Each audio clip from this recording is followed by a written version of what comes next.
di seluruh Indonesia. Kembali lagi sama saya Halimah, host podcast untuk hari ini. Gitu. Jadi hari ini kita akan membahas soal ini masih persoalan para pemenang kompetisi inovator muda gitu yang diselenggarakan oleh Kementerian Tenaga Kerja Republik Indonesia melalui Balai Besar Perluasan Kesempatan Kerja Lembang yang berkolaborasi dengan Talent Hub gitu. Kali ini kita akan membahas startup juga, tapi mungkin nanti dari bidangnya akan lain dengan yang sesi-sesi yang sebelumnya gitu. Jadi nanti kita akan membahas terkait dengan startupnya seperti apa, terus nanti kayak mungkin bisa cerita ada kelucuan-kelucuan saat proses kompetisi dan lain-lain gitu.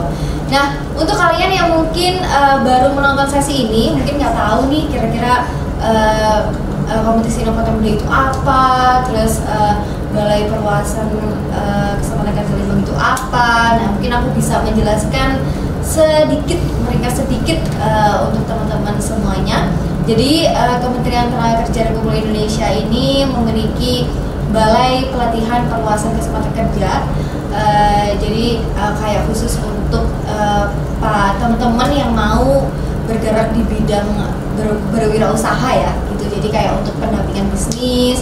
Terus kalau misalnya yang mau dapat pendanaan untuk usaha itu juga ada namanya TKM, Tenaga Kerja Mandiri. Nanti kalian bisa lihat di websitenya namanya BizHub gitu. Jadi nanti di situ semuanya sudah tertera informasi-informasi terkait dengan pendanaan yang TKM itu sendiri. Dan yang Kompetisi Inovator Muda ini juga salah satu program juga di bawah Balai Besar Perluasan Kesempatan Kerja Lembang, yaitu kita untuk memfasilitasi anak-anak muda yang memang ingin membuka startup gitu. Jadi kayak ingin mengimplementasikan ide-ide cemerlang mereka untuk permasalahan-permasalahan yang ada di sosial masyarakat gitu. Nah,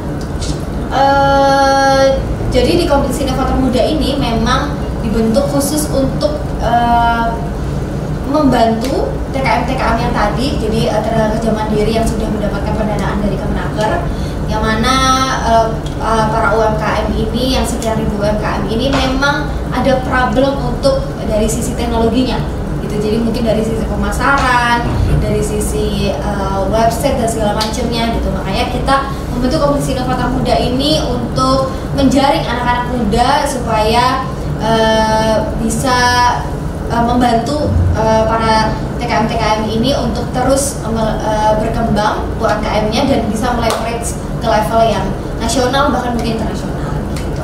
Oke, mungkin kalian udah gak sabar nih sama tamu-tamu kita yang ganteng-ganteng ini gitu. Jadi ini salah satu startup dari hasil dari Kompetisi Inovator Muda, namanya itu Rona. Oke, namanya Rona ya teman-teman, walaupun yang punya cowok-cowok ini tapi namanya Rona gitu. Nanti mungkin bisa jelasin juga kali ya behind the scene pernamaan startup ini tuh gimana. Tapi mungkin sebelum itu mungkin boleh perkenalan kali ya masing-masing, kayak ini terus misalnya di sini selaku apa hipster atau hacker atau apa. Boleh? Ya. Oke, baik. Jadi sebelumnya perkenalkan, nama saya Denny. Saya di sini berperan sebagai hustler pada startup Rona. Oke, halo teman-teman semua. Nama saya Alwan. Saya juga sebagai hustler di startup Rona ini. Oke, kalau saya Ma'ruf, saya di sini sebagai hacker. Sebagai hacker. Tapi mungkin karena ada dua hustler ya, saya agak bingung. Tapi mungkin kalau untuk secara peran hipsternya mungkin lebih ke siapa yang pegang? Jadi sih kalau untuk hipster sih kita ya barengan lah ya. Jadi dalam artian kan hipster itu kerjanya lebih ke desain ya. Jadi kayak logo, terus juga mungkin desain dari pitch deck-nya ya. Nah mungkin untuk desain logo sendiri kita dibantu sama Mas Ma'ruf ya.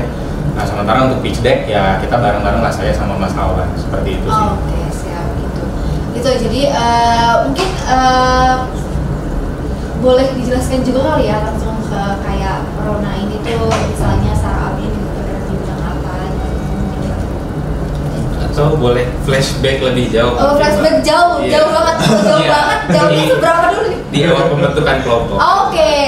jadi dia mau di awal pembentukan kelompok dulu teman-teman, jadi dia mau sharing. Jadi memang untuk teman-teman yang ada di sini itu memang mereka itu dipertemukan dipertemukan dan dibentuk oleh panitia gitu. Jadi bukan kok mereka itu sudah tim lalu kemudian mendaftar untuk kompetisi, enggak, tapi memang mereka ini mendaftar secara peran secara individu gitu. Jadi ada hipster, hiker, dan hustler. Kalau misalnya kembali lagi ke drama Korea ya, itu di film startup kira-kira ya kurang lebih sama lah kayak gitu. Dan akhirnya mereka ini dipertemukan untuk menjadi satu kesatuan untuk akhirnya membuat startup gitu. Jadi boleh langsung diceritakan, mungkin ada cerita-cerita yang gimana gitu. Oke Mbak, jadi di awal pembentukan kelompoknya kan malam hari tuh. Jadi ya udahlah, nggak kenal satu sama lain. Jadi yaudah taruh aja nama di kelompok 2.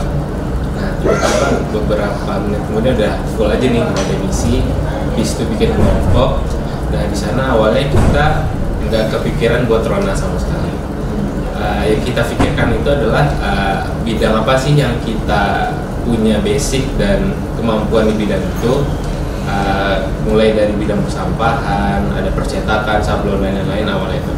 Sampai kemudian ada info dari panitia kalau startup yang harus kita bikin itu terkait dengan TKM yang ada di Kemnaker tadi. Mulai dari sana kita lihatlah list para TKM yang ada di peternakan, perikanan, terus pedagang kecil, grosir, rencaran dan lain-lain. Sama yang terakhir ini ada di industri kreatif, yaitu videografi dan fotografi. Nah, uniknya yang kami temukan di malam hari saat hari pertama kita di kompetisi itu bahwa 10 TKM yang ada di bidang fotografi dan videografi ini mereka adalah semuanya perempuan. Nah, di situ kita berpikir gimana kalau kita memberdayakan bidang fotografi dan videografi ini untuk kalangan wanita aja. Karena itu juga mengacu pada SDGs ya. Betul. Jadi untuk para fotografer perempuan di luar sana gitu, ini ada startup yang mau membantu kalian untuk untuk terus berkembang ini ya. Fasilitasi. Ya, jadi sebenarnya ada yang tambahan ya boleh. Ya, jadi sebenarnya sih memang ya tadi seperti yang Mas Alwan jelaskan juga gitu ya, terlebih juga kita juga sempat mengadakan riset juga nih gitu ya dari data-data statistik. Nah, ternyata dari data statistik yang kita dapatkan itu banyak startup dari fotografi itu, maksudnya banyak dari pasar fotografi dan videografi itu 71%-nya dikuasai oleh konsumen wanita milenial. Jadi di situ kita melihat, oh ini kayaknya ada potensi market yang cukup besar nih untuk kita kembangkan untuk ke arah sana. Kemudian juga kita gali lagi mengenai industri fotografi di Indonesia itu seperti apa, dan kita juga menemukan bahwa ternyata menurut data dari Kemenparekraf itu fotografi itu menjadi menjadi subsektor bisnis ekonomi kreatif ke-6 terbesar yang ada di Indonesia. Jadi kan ada 24 ya semuanya. Nah, fotografi ini menjadi yang terbesar ke-6. Nah, terus kita gali lagi, kemudian kita juga temukan bahwa ternyata bisnis untuk fotografi ini masih banyak dikuasai oleh laki-laki. Jadi kalau kita lihat datanya itu 75% masih dikuasai oleh laki-laki, sementara 25% itu oleh wanita. Nah, jadi di sini pun juga kita mau meningkatkan peran serta wanita di industri fotografi. Jadi seperti itu sih Mbak, kurang lebihnya. Ada atau udah cukup? Oh, udah cukup.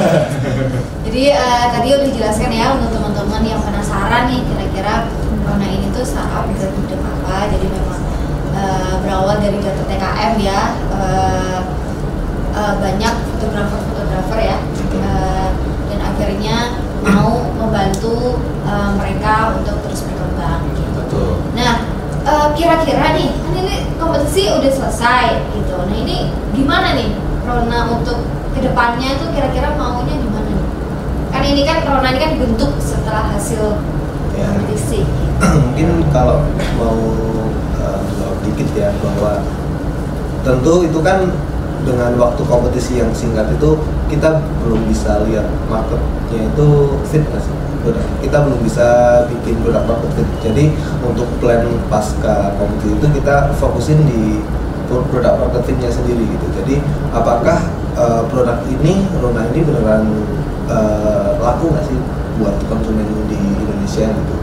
Baru kemudian kita juga mulai start pengembangan ulang, karena ya kembali lagi dengan waktu kompetisi yang sedikit, jadi untuk produknya sendiri masih banyak kekurangan lah, sehingga kita rencana untuk rebuild ulang, develop ulang software tersebut. Oke, gitu. Jadi berarti kalau misalnya dari sini memang sebenarnya teman-teman, jadi startup ini, kompetisi inovator muda ini memang ini kan masih awal ya, masih cikal bakal startup yang masih pemula banget lah gitu dari data yang ada waktu itu. Jadi memang untuk pembentukan startup ini memang harus ada namanya inkubator bisnis alias pendampingan, karena harus dampingin beberapa bulan dulu, kasih tahu, kita diuji coba apa segala macam gitu. Oke, mungkin berdoa aja, mungkin memang akan ada Amin. gitu. Mungkin Ibu Menteri Kemenaker bisa tolong difasilitasi. Tapi sejauh ini berarti positif ingin menjalankan untuk nggak berhenti di sini aja, kan sayang ya. Gitu. Kita kan membawa semangat empowerment juga kan. Jadi selain dari sisi bisnisnya juga kita punya semangat bahwa perempuan itu harus berkembang.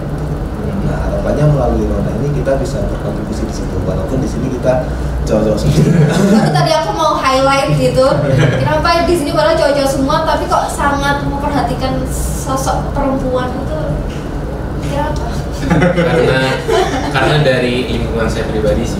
Jadi saya dari background ilmu komunikasi, jadi banyak teman-teman di komunikasi itu yang sampingan lah selain mereka kuliah, nah mereka jadi ya freelancer di foto-foto graduation, atau foto-foto produk resto atau makanan gitu. Dan ya itu imbang sih laki-laki dan perempuan, tapi mereka sama-sama punya kemampuan. Si laki-laki ini lebih banyak dipakai ya karena pertama mereka nggak terlalu banyak pasangan, jam malam dan lain-lainnya. Jadi ada keseimbangan untuk dunia fotografer ini antara perempuan dan laki-laki. Oke, dengan dari situ kayaknya emang perlu nih gitu ya difasilitasi. Gitu. Dan ditambah pas kompetisi, nah muncullah data-data ini, jadi nyambung antara permasalahan yang dilihat sama peluang yang ada. Oh, I see, gitu. Jadi sangat mulia ya tujuannya. Gitu. Saya sebagai perempuannya jadi baper. Terus kita tadi kan udah membahas soal startupnya. Terus kalau terkait soal kompetisinya sendiri, gitu, mungkin ada cerita-cerita apa gitu, mungkin selama proses yang sangat apa ya, sangat singkat itu gitu, yang akhirnya harus presentasi, harus sudah ada pitch deck dan website-nya udah sempat dibikin, mock up ya gitu, itu gimana kira-kira? Mungkin ini ya kayak kami bertiga kan backgroundnya beda semua, daerahnya beda semua. Jadi ketika pertama bertemu itu kayak apa ya? Awkward. Cuma karena kita cuma punya waktu 3 hari, udah nggak usah kenalan, langsung kerjaan aja. Oh gitu. Iya. Langsung gitu. kita langsung kerja aja. Ini mau bikin apa? Ayo kita pikirin gitu. Kayak bonding personalnya itu ya kayak ya. Ketika mengerjakan itu. Ya, oh, I see. Gitu. Jadi karena kepepet juga kali ya. Ya, mau nggak mau. Ya udahlah, kita cocok-cocokin aja, kita bonding-bondingin aja gitu. Ya kebetulan memang timnya kita bisa bekerja sama dengan baik lah. Jadi maksudnya kalau saya lihat selama saya menjalani ini, kita tuh kayak saling melengkapi, Mbak. Melengkapinya itu misalkan kayak tadi dari Mas Faruq, mungkin itu dia cukup handal gitu ya untuk masalah develop landing page-nya, develop logo-nya, segala macam. Nah sementara mungkin kalau untuk saya, ya mungkin karena saya background-nya pun juga, memang background sih di teknik kimia gitu ya, cuman ada rencana mau switch karir ke digital marketing gitu ya. Jadi memang banyak belajar nih gitu ya, ilmu-ilmu gimana sih cara marketing, gimana sih cara public speaking, seperti itu. Jadi mungkin ya untuk dari sisi pitch deck-nya itu mungkin banyak di saya gitu. Nah tapi Mas Awan pun juga di sini berkontribusi besar untuk mengembangkan ide-idenya. Jadi kadang kita itu kan kayak namanya kita baru nyampe Jogja gitu ya saat itu. Kita tuh yang kayak udah capek habis dari perjalanan, terus tiba-tiba hari pertama langsung nih gitu kan disuruh bikin candi nih ibaratnya gitu kan. Jadi kayak kita tuh bikinnya tangan sama otak tuh udah lebih cepet tangan dulu gitu, Oh, otak jadi kita kan tuh nggak gitu. bisa mikir gitu kan. Oh, gitu. Nah di situ Mas Awan yang apa ya, ngasih masukan, ngasih saran buat kita, ini sebenarnya kayak gini nih, ngasih harusnya arahnya ke sini nih gitu. Jadi itu sih yang saya rasain gitu kan, meskipun memang kita baru kenal, tapi kita ngerasa kita ini timnya saling melengkapi gitu sih Mbak. Ya, ditambah mentor kita kan Mas Minggan. Oh iya. Ya di hari pertama ya langsung bilang, ya kalian kan udah dikasih training lah selama 2 hari lewat online via Zoom. Nah dibilang kalau ya bikin startup itu nggak tidur 2 hari. Ya dan itu kita kerjain. Jadi hari pertama belum tidur 1 detik pun, belum sekejam mata pun tidur. Jadi kita begadangnya sampai jam 4 subuh. Oh jam 4 subuh. Sampai jam 4 subuh. Oke, baik. Jadi ya kalau kata orang kerja keras tidak mengkhianati Dari hasil. hasil. Itu ya teman-teman ya.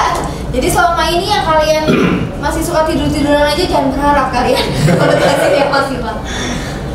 Oke. Terus ada nggak sih kayak misalnya di dalam proses ini kan udah melalui proses dari misalnya dari ide, terus kemudian kalian sudah mengimplementasikan menjadi sesuatu, itu kan proses satu hal yang mudah ya. Kalau ide, semua orang punya ide gitu. Ribuan, kalau kita mau bikin tank ide, semua orang, ribuan seluruh Indonesia ini mungkin per orang pasti punya ide 10 ratusan lah, tapi nggak semuanya bisa mengimplementasikan menjadi sesuatu hal yang bisa kita visualkan. Nah, dari proses itu tuh kira-kira ada nggak sih satu hal yang menurut kalian tuh part ini tuh susah banget gitu? Proses apa kira-kira gitu? Sebenarnya sih waktu itu kita memang sempat nemuin kendala itu pada saat merancang startupnya gitu ya. Itu dari sisi cash flow-nya sih Pak, dari revenue stream-nya gitu ya. Jadi kan memang kita itu perancangnya itu revenue stream dari bisnis kita itu berasal dari 3 faktor ya. Yang pertama itu adalah dari biaya jasa dari konsumen wanita yang menggunakan platform kita. Kemudian yang kedua dari biaya fotografernya sendiri yang mungkin join gitu ya di platform kita. Dan kemudian yang ketiga itu dari sisi biaya premium membership. Gitu. Cuman setelah kita kalkulasi, kayaknya kok kita ngerasa ini apa ya, terlalu kurang menarik gitu ya angkanya gitu mungkin kan. Nah jadi di situ kita coba konsultasi nih sama mentor gitu kan, kira-kira apa nih harus kita lakukan ke depannya. Nah ternyata dari Mas Mingga sendiri, kan Mas Mingga dari mentor sendiri ada ngasih masukan nih, gimana kalau kita selain fokus di bisnis platform online-nya, gimana kalau kita pun juga mulai merambah ke event-event yang besar gitu kan. Jadi kita ada pendanaan besar lah di situ gitu kan. Dan kalau kita lihat tuh juga itu kayaknya bagus juga gitu kan, masuk juga gitu ya, karena fotografi B2B pun juga sekarang kan cukup berkembang gitu ya, banyak UMKM yang butuh jasa fotografi untuk produknya gitu kan. Nah mungkin kita bisa ngerambah dari event-event tadi kayak fashion show atau kosmetik ya seperti itu. Nah itu sudah kita masukkan sih gitu. Kita jadi planning untuk kerjasama dengan event-event itu di tahun kedua. Jadi mungkin di tahun pertama kita lebih fokus untuk ngembangin platform trial and error sampai kita menemukan tadi yang seperti Mas Marus bilang produk market fit. Kemudian baru di tahun kedua kita akan mulai menawarkan nih gitu ya, maksudnya ke investor-investor supaya bisa invest gitu kan ke startup kita, supaya kita pun juga bisa mengembangkan bisnis kita lebih jauh lagi seperti itu. Sampai speechless ya. Iya. Terus ngomongin soal startup gitu kan, jadi apa memang kalian ini tipe orang yang ingin melakukan, maksudnya kayak ingin membuka lapangan pekerjaan? Kan ada yang mungkin ya beberapa peserta yang kayak ya udahlah yang pengen coba aja gitu, atau memang dari awal tuh kayaknya gue pengen bikin sesuatu nih gitu. Mungkin dari kalau dari saya sendiri itu lebih ke apa ya, saya punya kata-kata gitu ya, you miss all the shot you don't take. Jadi kamu itu bakal kehilangan semua kesempatan yang kamu nggak ambil. Melihat kompetisi kemarin itu semangat apa ya, kesempatan yang bagus banget buat saya buat berkembang lagi, dan alhamdulillah juga bisa jadi apa ya, jalan buat saya untuk berkontribusi ke masyarakat gitu. Jadi ya kenapa nggak diambil? Kemudian juga bahwa ya kita semua kan pengen pengen apa ya, diingat. Oh, punya legitimasi. Ya, punya legacy juga kan. Ya. Nah mungkin bisa melalui talent hub ini. Oh. Kalau dari saya pribadi sih mikirnya startup ini bukan untuk jalan cepat untuk kaya ya, tapi gimana cara kita untuk bisa membantu banyak orang. Contohnya dari teman-teman mahasiswa atau freelancer tadi yang dimana tanpa ada Ronah misalkan, ya mereka bisa promosi itu by personnya sendiri gitu kan, atau mereka bikin media sosial produk jasa fotografinya sendiri, terus mereka tidak bisa memasarkan pasar yang lebih luas, tapi lewat Ronah mereka gabung dan ada orang yang nyari match dan mereka bisa menambah pendapatannya juga.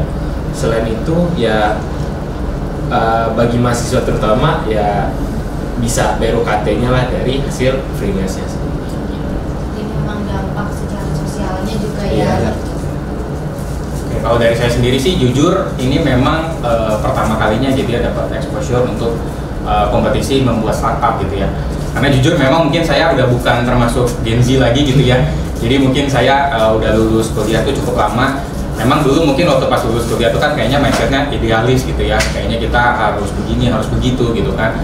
Tapi memang seiring berjalannya waktu gitu kan, kita pun juga mulai berpikir realistis gitu kan ya. Memang jujur sempat kepikiran gitu kan, udah deh kerja aja gitu kan, kalau kerja itu mungkin enak gitu ya, kita dapat gaji bulanan, dapat safe ya. betul, lebih nyaman gitu kan maksudnya. Tapi dengan kemarin saya ikut kompetisi, saya ngeliat gitu kan ini kayaknya mahasiswa mungkin Gen Z lah ya kita bilangnya ya. Karena memang mayoritas juga kan pesertanya dari mahasiswa juga gitu ya, lulusan fresh graduate. Nah saya lihat kok mereka tuh punya semangat yang tinggi juga nih gitu kan. Jadi mereka itu benar-benar bikin startup itu bukan yang asal-asalan, tapi memang benar-benar dipikir dan mereka itu memang pengen nyelesain masalah gitu kan. Nah di situ saya berpikir gitu kan. Nah saya ini kan masih ya memang mungkin udah bukan termasuk Gen Z, saya termasuknya milenial gitu kan. Nah, tapi kan milenial pun juga adalah salah satu potensi demografi terbesar kan di Indonesia. Nah, kenapa saya nggak ikut juga nih gitu kan? Ibaratnya kayak mungkin tim saya nih, Mas Maru sama Mas Awan mungkin termasuknya masih Gen Z kali ya. Nah, saya sendiri kan generasi milenial nih gitu. Kenapa kita nggak collab aja gitu kan? Mungkin saya sebelumnya di dunia kerja sudah punya pengalaman. Jadi saya pun juga mungkin bisa sharing gitu kan untuk pengembangan bisnis startup ini ke depannya gimana. Dan mungkin kalau dari tim saya yang lainnya ini kan karena baru lulus atau masih kuliah gitu kan, nah mereka kan punya rasa idealis yang tinggi nih. Nah jadi kalau misalkan di collab itu saya yakin kayaknya itu bakal jadi sesuatu yang bagus gitu. Oh, okay. Mungkin kalau bisa di hal itu kayak yang satu karena udah kerja jadi tak tahu realistisnya. Iya, betul. Yang masih kuliah kan kayaknya tuh idealis, kadang tuh idealisnya tuh ketinggian gitu sampai gak realistis kadang-kadang. Cuman karena ada dua hal itu, makanya misalnya dia punya keinginan apa, mungkin ini bisa ngasih masukan, ini masalahnya ini di pasar misalnya gitu kan, udah tahu market nih. Kayaknya di market tuh kayaknya nggak bisa deh kayak gini gitu. Jadi memang kalau ngomongin soal startup ya, kita memang kadang kita memang kalau misalnya masih fresh graduate dan lain-lain kan merasa oh idealis pokoknya harus yang begini, harus yang begitu gitu. Tapi yang baru kita highlight bahwa startup ini akan berkembang juga kalau ada transactionnya, kalau secara bisnis itu lancar untuk perputaran ekonomi dan lain-lainnya gitu. Jadi mungkin ada part-part yang memang harus kita pikirkan ya. Bukan berarti kalau misalnya kita idealis terus kita nggak mikir untuk rugi ya, namanya bisnis. Tapi startup ini tuh bisa menjadi itu dijadikan satu. Kita juga mikir untuk sosial impact-nya, tapi kita juga mikir gimana caranya ini juga ada untungnya juga untuk yang kerja, untuk yang segala macamnya gitu, revenue-nya dan segala macamnya. Jadi ini ya bukan berarti juga kalau misalnya kita mikirin soal profit itu seakan-akan kayak terlalu kapitalis juga. Karena ya kalau kita nggak mikir soal untung nggak akan ini juga gitu, sahamnya juga nggak akan bertahan. Terus kalau misalnya nih kita berandai-andai, tadi kan udah flashback ke jauhan ya. Nah kita sekarang tuh berandai coba ke depan gitu. Misalnya kayak melihat Rona ini udah 5 tahun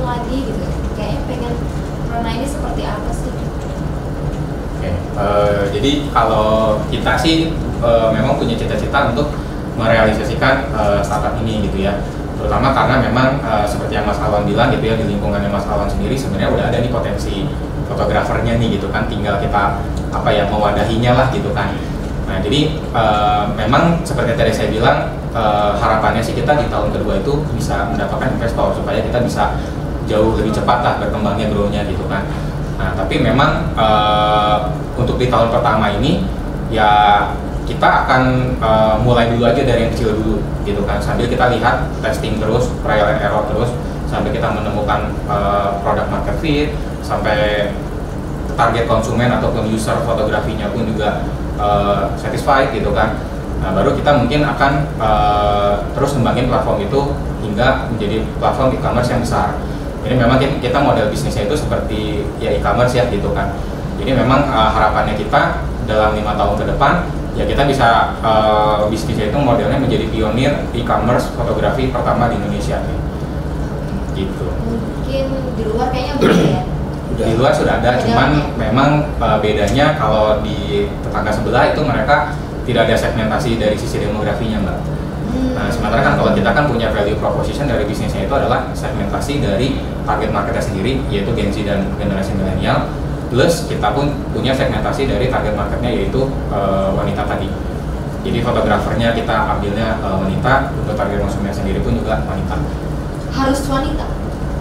Oh, kalau konsumennya ya? Iya. Kalau itu kan ada pertanyaan juga tuh mbak dari Dewan Juri pas terakhir ya di masa.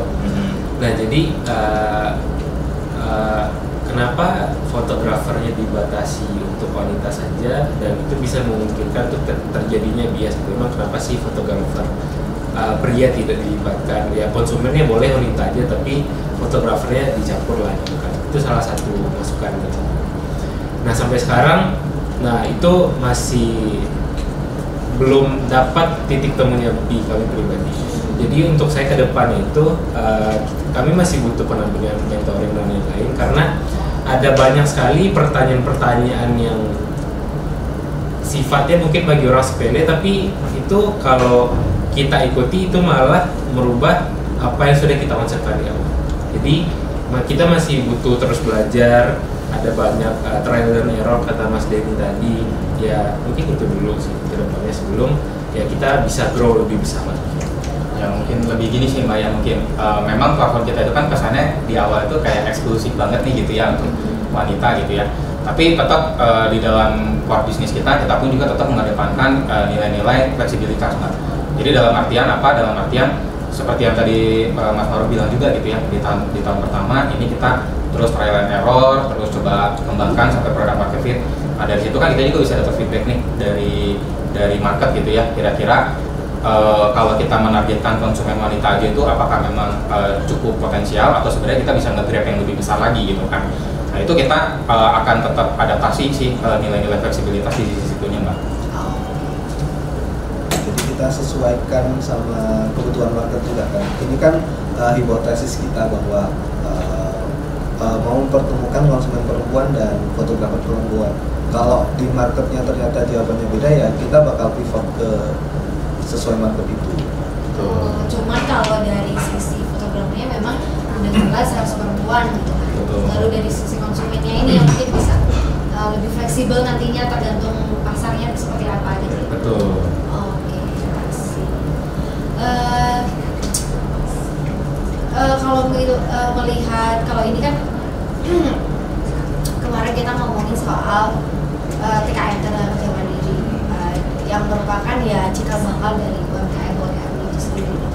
Nah, menurut kalian nih untuk anak-anak muda yang sekarang lagi bangun startup itu kira-kira kalian gimana sih pandangan kalian soal UMKM yang ada di Indonesia?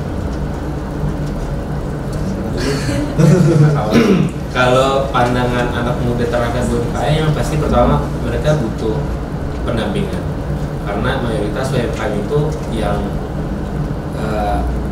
beraktivitas di sana itu adalah golongan ya yang sudah berumur lah kita bilang, bukan anak muda yang gampang dan mudah beradaptasi dengan teknologi.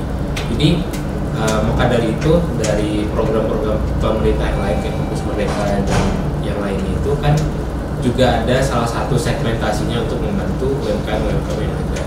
Contohnya warung kelontong, warung enceran dan lain-lain. Ya tapi di satu sisi anak muda ini juga nggak bisa bekerja sendiri gitu. Mereka nggak punya dana, mereka cuma bisa bantu ilmunya aja gitu. Jadi disinilah peran pemerintah untuk menjembatani antara anak muda yang membantu UMKM-nya dan dana yang ada. Mungkin kalau saya sih lebih ke ya saya juga Gen Z ya, jadi kayak ketika mau bikin sesuatu itu validasinya masih kurang, khususnya validasi di market ini. Oh, kadang ini ya masih kayak apa ya, dia tidak riset market gitu ya. Asumsi sendiri, kayaknya bikin kayak gini bagus deh. Tidak based on data. Ya betul. Nah jadi kalau mau bikin suatu bisnis, saya kira kita harus ngumpulin data dulu dan itu seperti yang Mas Awan bilang tadi bahwa Gen Z atau anak muda ini kan udah terbiasa sama teknologi ya. Kita manfaatkan itu buat ngumpulin data. Ditambah kalau orang Indonesia tuh apa ya, mayoritas mereka buka usaha itu berdasarkan apa yang viral gitu Pak. Jadi apa yang lagi tren nih, nah rame-rame buka itu, tapi ya jadi kan pasarnya pun juga apa ya, mau ambil ini nggak terfokus di sana ya. Gitu. Kayak cuma ini doang ya, kayak cuma viral-viral doang, iya. habis itu udah redup ya gitu hilang ya. lagi ya. Nanti usaha yang trennya apalagi, nah mereka ganti lagi ke sana. Jadi ya mereka nggak punya apa ya, satu pendirian gitu ya untuk ya. Jadi kalau dari saya sendiri sih ya memang seperti yang kita tahu ya gitu, memang pemerintah pun juga kan sebenarnya lagi ngencar-ngencarnya nih gitu ya, supaya UMKM Indonesia itu terus tumbuh gitu kan. Nah memang saya itu sempat baca, memang balik lagi nih ke data statistiknya si Kemenparekraf gitu ya. Jadi memang dari berbagai macam startup, dari berbagai macam usaha mungkin yang dimiliki oleh UMKM kita, itu tuh mereka tuh rata-rata pada banyak butuh pengembangan gitu ya. Jadi pengembangan yang dibutuhkan tuh misalkan yang pertama dari sisi personil yang kompeten gitu kan. Terus kedua mungkin dari sisi pendanaan. Terus ketiga mungkin dari sisi sertifikasi. Dan yang keempat pun itu mungkin dari sisi pemasaran, komunikasi digital. Nah ternyata setelah saya riset pun di antara sekian banyak faktor, itu yang 3 terbesarnya itu adalah terutama untuk industri fotografi itu adalah di pemasaran produknya Mbak. Jadi memang kita ngelihat di sini masih pemasaran produk itu meskipun teknologi online itu sekarang sudah sangat berkembang, tapi ini masih jadi PR besar nih.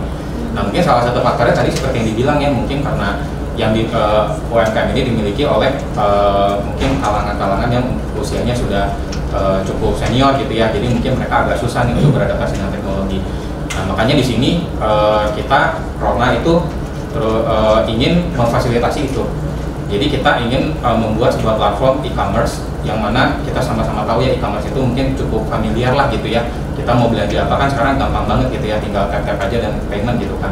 Nah sebenarnya kita juga mau menciptakan platform yang serupa gitu, supaya industri-industri UMKM ini, terutama industri fotografi yang mungkin kesulitan nih gitu ya untuk promosi produknya segala macam itu bisa pakai platform kita. Jadi mereka kan lebih gampang juga ya untuk showcase portofolionya, kemudian jika ada mencari konsumen pun juga akan lebih gampang kan, karena dari sisi marketing pasti kita juga akan bantu kan. Seperti itu sih Mbak. Jadi memang Rona ini lumayan cukup menarik ya, karena memang kalau sebenarnya pekerja kreatif sekarang tuh lagi gencar-gencarnya banget, tapi masih eksklusif secara pasarnya. Jadi kayak misalnya orang tuh bisa jadi konten kreator, sekarang ada namanya kayak fotografer, videografer, itu semuanya tuh sebenarnya lagi kejar-kejarnya, tapi kayak ya udah gitu, kayak mereka tuh misalnya konten kreator punya tim, kayak ya udah timnya tuh dari sini, tapi tidak di open secara umum gitu. Jadi kalau dengan adanya Rona ini, mungkin untuk teman-teman yang tidak punya akses ke orang-orang yang membutuhkan jasanya, yang mungkin padahal dia itu mungkin secara kualitas lebih bagus, tapi karena dia nggak ada nggak dikenal, atau misalnya dia nggak punya channel ke arah situ. Dengan adanya Rona ini bisa membantu market fotografer ini tidak menjadi eksklusif lagi, tapi lebih luas gitu, bahwa nantinya setiap orang ini bisa loh pamerin jasanya di sini, semua orang bisa pakai jasa dia. Itu mungkin nanti bisa mengembangkan juga mengembangkan bisnis di digital dan kreatif. Karena sekarang kan anak-anak lagi ini banget nih, konten kreator sekarang host TikTok aja dicari gitu kan. Cuma kan ya kembali lagi semuanya itu masih eksklusif, bahkan masih kayak orang-orang masih kayak oh bisa ya kerja kayak gitu dan lain-lain. Semoga corona ini bisa terus mau sustain ya dengan apapun yang terjadi ya. Karena tuh kadang tuh gini, anak-anak muda tuh bisnisnya oke, implementasi di awal oke. Tapi ketika misalnya kayak setahun 2 tahun, kan namanya usaha kan nggak bisa singkat ya. Ada proses gitu. Kadang tuh anak-anak muda tuh kayak udah misalnya setahun 2 tahun gak dapet untung tuh kayak ya udahlah gitu, akhirnya selesai. Jadi padahal kayak misalnya Gojek yang kita tahu ya, di Indonesia kan ada Gojek, kita bisa.com. Itu kan proses yang akhirnya dia bisa sustain sampai sekarang itu kan juga banyak hal lah yang dilalui gitu. Dari mulai dia susah cari investor, dari yang mulai kayak siapa dulu sih yang mikir bahwa bantu orang tuh bisa pakai platform. Kita bisa.com nggak ada orang yang mikir kan? Tapi dia berpikir itu gitu, dia mau bantuin orang, gue mau bikin nih platformnya biar semua orang ini bisa kasih loh, walaupun itu cuma Rp1.000, walaupun itu Rp100 pun dia bisa top up di situ gitu, untuk memudahkan mereka untuk akhirnya bisa ngebantuin. Jadi kayak dia bisa juga membantu pemerataan secara ekonomi kan, karena ada orang yang kaya banget nih, ada orang yang nggak punya banget, akhirnya bisa ketemu untuk saling membantu. Kayak kita bisa.com, orang dulu beberapa tahun lalu karena ada orang berpikiran kayak gitu kan. Begitu tuh juga mungkin dengan Rona juga gitu, kayak emang ada orang mikir kayak bener-bener ini harus ada marketplace-nya. Mungkin nggak ada juga, kayak mungkin orang juga pikir kayak ya ngapain, kayaknya nggak butuh deh gitu. Tapi buktinya pun kita bisa.com sekarang seviral itu. Gojek yang dulu kayak di demo-demo tuh ojol-ojol, sekarang juga bisa banyak ojol yang terbantu dengan adanya Gojek. Jadi mungkin pesannya untuk kalian ya yang masih awal ini, untuk saya yang udah gak muda lagi ya. Gak sih, saya masih Gen Z sih. Saya lebih tua berarti ya. Pentingnya kan tadi dibilang bahwa kita itu biasanya ketika revenue turun langsung malas gitu kan mau bertahan. Nah itu pentingnya bahwa ketika kita bangun sesuatu itu jangan cuma melihat profit gitu kan, tapi melihat value yang kita bawa. Yang kayak contoh Gojek kan value-nya ingin mempermudah masyarakat dalam bidang transportasi. Kita bisa ingin membantu masyarakat yang kurang mampu. Nah di kita di Rona ini kita pengen bahwa perempuan itu juga harus berdaya, perempuan itu setara. Hidup perempuan sih. Gitu, jadi memang value itu dalam segala hal itu yang penting ya. Nggak hanya ketika kita berusaha, tapi juga ketika kita bekerja, ketika kita value itu tetap menjadi satu hal yang harusnya kita tetap secara idealis harusnya kita tetap ingat dulu. Karena nggak mungkin dong kita mau jual sesuatu atau kita mau produk sesuatu yang tidak ada value-nya sama sekali gitu, buat apa gitu. Kayak istilahnya gini, cari uang tuh gampang sebenarnya, banyak caranya. Lo ngerangkap juga dapat uang gitu kan istilahnya gitu.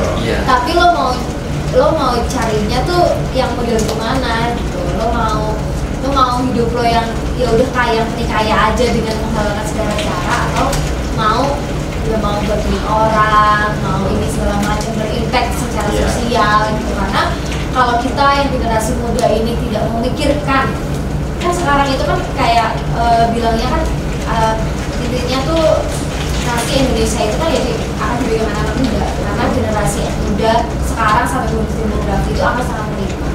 Kalau misalnya sekarang anak-anak muda ini tidak mau berinovasi, tidak mau berjuang untuk bisa membantu masyarakat atau generasi-generasi sebelum gitu, itu kan malah nanti akan jadi menjatuhkan bangsa juga, kita pun juga akan rugi juga. Karena kita kayaknya udah lama banget ya. Gak deh, bohong deh. Mungkin sesi ini memang kita nggak boleh lama-lama ya, karena ini baru sesi pengenalan. Jadi kalau misalnya kalian pengen melihat saya sama Ronald lagi, mungkin bisa komen kali ya. Kita akan membahas secara tuntas soal, mungkin bisa soal fotografi, mungkin soal perempuan dan sebagainya, karena itu permasalahan yang lumayan kompleks yang bisa kita bahas dan diskusi sama-sama.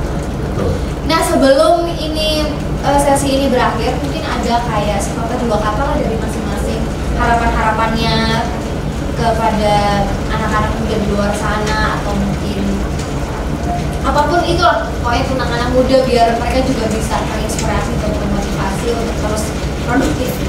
Mungkin dari sebelah sini kali ya, boleh. Apa ya? Jadi kan di dunia yang tidak stabil, anak muda bingung cari kerja, anak muda bingung berkarir gitu. Ada pemerintah, ada talent hub, ada Kemnaker, ya kita manfaatkan itu.